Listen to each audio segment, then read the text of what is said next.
If I could just ask a quick obsession question, just because that movie clearly opened too late to have a house. Yes. Fingers crossed for the future. But when did you had to obviously very quickly move to make that happen. What was that like? I credit our fans again, because our fans sent me a video of an interview that Curry did, and he was talking with a reporter. They were talking about Halloween and how Nikki was going to probably be the most popular costume this year.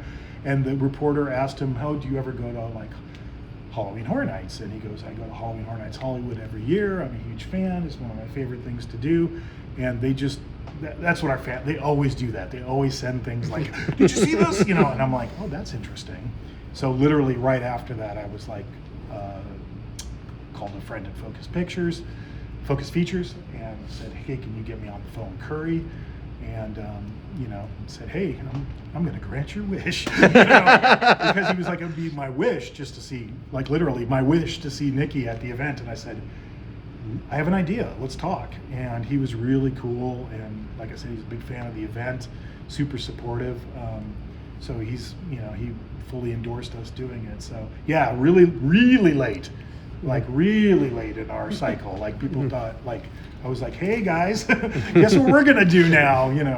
And there's just going to be one Nikki wandering around? Or? Yeah, I mean, in terms, there's more than one performer playing her, but it's kind of like Where's Waldo. So there's two things we're doing with this.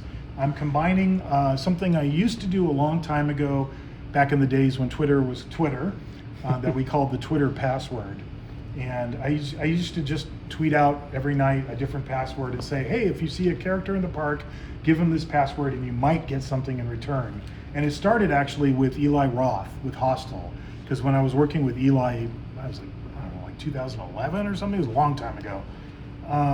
Eli really wanted the girls that lure the guys into the art gallery, which turns out to be the torture chamber from Hostel. He really wanted those as characters, and I kept saying, "Well, Eli, they got to do something. They can't just be like hanging out in front of the house. They got to have some business or something." And he was like, "Well, I kept everything from Hostel. I have the elite hunting cards." And so we took those and we printed them up, and we had the girls hand those out if you gave them the password. And then it evolved from there. Like Ghostbusters, it was Rick Moranis' character. If you gave him the password, he gave you his accounting firm's business card. And then we got James Franco, and This Is the End. It was an invite to his party.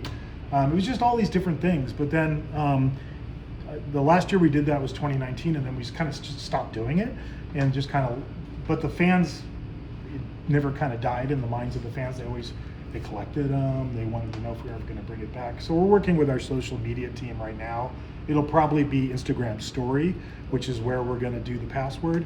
But I'm working with Curry to do like a little One Wish Willow handout. That's the customer service department. Like, if you have a problem, call this number. Curry's gonna help me out with that, since he did the film, he played that character in the film. Yeah. Nice. Yeah, so that's what we're frantically cooking up. It's very Last late. minute. Yeah, but that's, we always want to stay on the edge of horror. And as soon as we saw that movie, we were like, wow, this is really cool, and we'd love to work with him. So.